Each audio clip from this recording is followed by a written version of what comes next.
little fella in the vise is the Majestic, and it's a slightly, I have to say, controversial little fly, partly because of the origins of where it came from, or certainly the inspiration behind it, which I have to say, and those of you of a nervous disposition and who only fish dry flies might want to look away now, this is based on a Kite's Imperial. Now, Kite's Imperial, of course, developed by Oliver Kite, one of the most famous fly tyers the world has ever known, is an out-and-out dry fly, one of the most respected, copied, revered flies that's ever been created. So for someone to pop along and turn it into a nymph is obviously an aberration, but I started having a little bit of a play with some materials a while back, and I really liked tying Kite's Imperials, and I thought, I wonder if, and when I tied it up and stuck it in the vise, I just thought, wow, that's got to catch fish. And then when I took it down to the river and tried it out, it did catch fish. They love it. It's a really, really useful acquisition to your fly box. So with deference to the great man, and I suppose an apology to those of you who are purists and won't even entertain this kind of thing, let me show you how to tie the Majestic.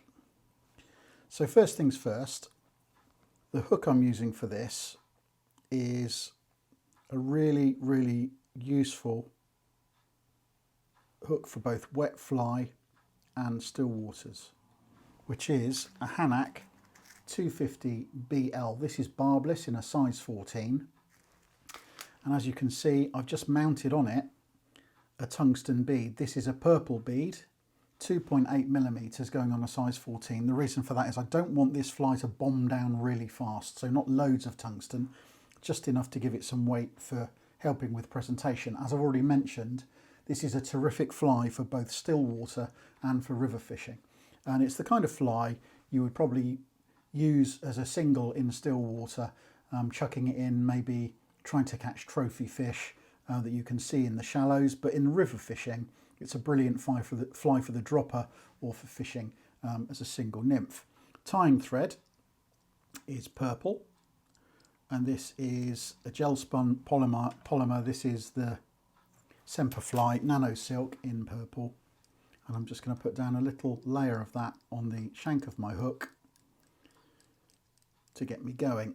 The reason I'm tying this, by the way, is that it's one of those flies, you know, that can do a really important job, which is to put you on the end of trophy fish. I've already kind of mentioned that in passing. The reason I say it, how many trophy fish do you see sitting in really interesting bits of river or still water?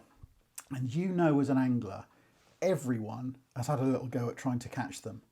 You know, all the classic patterns get thrown at them and nothing happens. Well, although this pattern is very similar to a few other things, and in particular it looks an awful lot like a classic pheasant tail nymph with a tungsten bead, because of the colour profile, it's just a little bit different.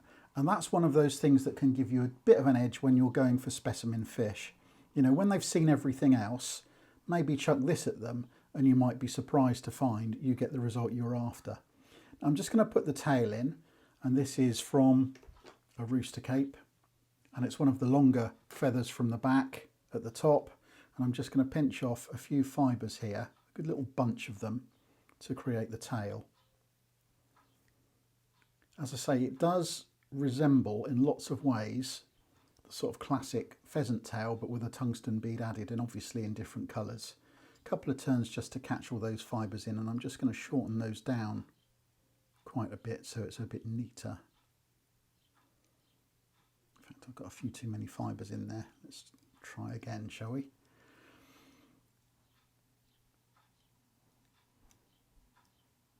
You want quite a few, but not too many, just to give you that nice little nymphy profile. And I'm just going to use my tying thread to kind of bunch the other end of those tailing fibres in behind the tungsten bead, which helps to hold it in place. You don't need to glue your bead. I know some people do, but I've never really found the need to do that because all the other materials hold it in place. I'm just going to trim off there. Now, of course, the Kite's Imperial, which was tied by Oliver Kite to imitate large dark olives, is tied with purple thread, as we're using here, and also gold wire. So that's what's going in next. And that's what gives the fly the name Imperial. So you use gold and you use purple to give you the Imperial profile, colour profile. So that's my gold wire. I'm using a medium gold wire here, so it's reasonably thick. This is a nymph, so I want it to sink. So I don't need to worry too much about the diameter of the wire. Next material, which is going to be used for the body in the thorax, is goose feather. These are goose biots, and this is a semperfly grey coloured, so it's been dyed grey. And I'm just going to grab about 4 fibres of that biot. Now when you pull those off of the main stalk of the feather, you'll be left with that kind of curly white bit on the end. At this stage it's a good idea to clip those off, because otherwise what will happen is they'll start to get in your way later on in the tie. And then all I'm going to do is just smooth out the ends there, the tips of the feather, and catch those in round about the middle of the fly. And then just use my tying thread to fasten that all the way down to where the tail is, where the tail joins, then take my thread back down to the eye end. Okay, next part of the process is to grab my hackle pliers and just catch hold of the end of those goose biots and start to create the body. And I'm going to do that by just making nice turns of that biot material around the shank of the hook. And what you'll notice is as you do that, the tiny little barbs on these goose feathers pop out. So it starts to look like a really realistic insecty body. When I reach the tungsten bead, I'm just going to use a few turns of tying thread to secure that all down. Now normally with something like this you might well clip off those ends, but in this case I'm not going to do that because the biot is going to form the rest of the thorax area, and it's a really, really nice little way of doing it. Just going to take my tying thread back down now, just about halfway, leaving that part of the back of the fly to form the abdomen end, and this will be the thorax. And now I'm going to just bring up my rib with that gold wire. So nice open turns, 3 or 4 will do here, and then secure that down with my tying thread. And grab an old pair of scissors because this is slightly thicker wire, so I'm not using my good scissors to cut that. Now what we're going to do, we're going to build up a little bit of a thorax area, and to do that I'm going to use some fox squirrel just to form a little bit of dubbing rope. Slide that up and take my thread back down again. Then I'm going to fold the biot back, and then one more pinch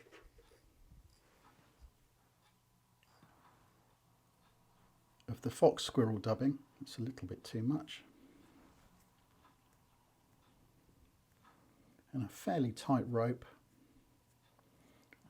less than 1 inch long, 1.5 centimetres maybe. And as you can see, so at the moment the biot is facing back towards the tail. I'm just going to go over the top of it, the folded back portion, park the thread behind the tungsten bead, and then I'm going to fold it back, the biot that is, and use that to create the thorax. So you can just about see, if I just show that to the camera, that's what it will look like.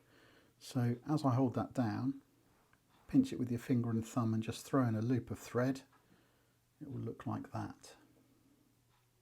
And you know, it really looks insecty, doesn't it? I really like this as a profile for a fly. It looks very, very natural.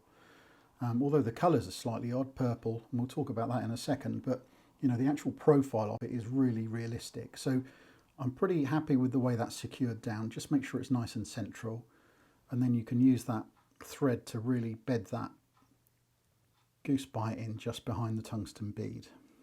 Make sure it's secure, and then I can bring my scissors in right at the tips and just trim off that little bit there. Lovely profile, really nice taper, very good indeed. Let's talk about the colour purple then, not the film, but the tungsten bead. I mentioned earlier on that this fly is really useful because it's the sort of thing that, you know, might entice a trophy fish to take. And the reason I say that is because, I don't know about you, but I've found that purple just occasionally will fool a fish that won't be fooled by anything else. Particularly some big grayling, actually, sometimes in the winter, but trout too. Don't just think this is a grayling fly, it simply isn't. It's worked for me on all sorts of venues, both for trout and grayling. So, you know, by all means, don't just think it's a grayling fly because it's got purple in it. It's really effective for both species. And there is something mysterious about the colour purple. Sometimes you'll get a fish that will ignore everything else you've thrown at it, even fairly natural patterns that wouldn't spook a fish. But if you put purple on, you'll get a take, which is what it's all about, isn't it? So yeah, that's why this one found its way into my fly box and has proved to be so effective. So the next part of the process is to introduce a little bit of hackle material, and for that I'm going to use, slightly unusually, a CDC feather. And what I'm going to do is I'm just going to brush the fibres of the feather back along the length, pull off the really fluffy bits down at the stalk end, and insert the outstanding fibres so they're standing up at kind of 90 degrees to the main stem. I'm going to grab a little coffee clip that I use for this sort of tying. So I know there are others available, but this is a really useful thing because it's tapered nicely, so I can slide my tying thread down it and it holds the feather really nicely. And then I'm just going to trim off with a pair of long bladed scissors along the length of that stem, so I'm left with a little array of soldiers of CDC feather poking up in a nice straight line. Then I'm going to split my thread, and this is why these gel spun polymers are such brilliant threads to use for this type of fly, using this little tool, which is actually a dubbing teaser. It's a stonefly dubbing teaser, but it's got a little serrated end on it, which is great for splitting these threads. I'm just going to pull this across the thread very gently and split it into multiple fibres and then use the other end to just separate those threads so I can slide the fronds of CDC in like so. Just take your time with this, keeping a little bit of tension on the thread, because when you pop it out you need the little feathers to stay in place, which they've done. Shorten the thread down, and I'm just going to slide those up towards the fly and then just give my thread a very gentle spin, and all that does is kind of turn around and flatten those threads out and just kind of secure them in place. And then it's just a case of winding them like a normal sort of hackle exercise around the front of the fly like so. As you start to get to here, just start to brush them backwards so that they all face back towards the tail of the fly. As you can probably see, there's just a lovely little bit of hackle poking out there. Now there's only one more process left really, which is to introduce a little bit of lavender ice dub to make a little bit of a collar. And I don't want too much of this because I don't want it to be overbearing. Just a little pinch, really thin rope of the lavender dubbing.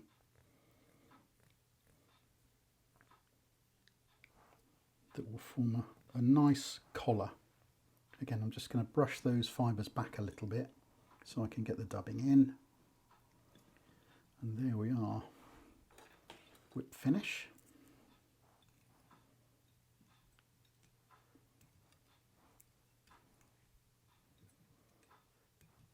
I'll just tidy up a little bit with my scissors, so there's a couple of bits poking out that I don't want. Okay, there we go. Now, I know that dry fly enthusiasts will see that and think, well, that's not a Kite's Imperial. It's not supposed to be, is it? It's definitely a nymph. It's supposed to fish subsurface. Now, I know people might go, oh, that's a bit, you know, controversial because he's saying it's like a Kite's Imperial. I'm actually not. All I'm saying is that it's the same colour profile as a Kite's Imperial, and if you've fished a Kite's Imperial, you know how effective it is as a pattern. And of course, just refer yourself back to what I was saying about fish and purple and trophy fish. And, you know, maybe a fish seeing a fly that it's not seen before, and because it's the right profile like this little fella is, then they're going to snaffle it. I hope you've enjoyed the tie. I hope that if you manage to tie them up yourself, you get down to the river or still water, throw them in front of a fish and get a few takes and really enjoy the process, because there really is nothing like tying a fly and seeing a fish take it. Really satisfying process. So that's the Majestic, a really great nymph pattern. I hope you've enjoyed it, and yeah, I'll see you next time. Or before you go, would you be kind enough to just drop down to the bottom of the page and subscribe to the YouTube channel? Thanks ever so much. See you again soon.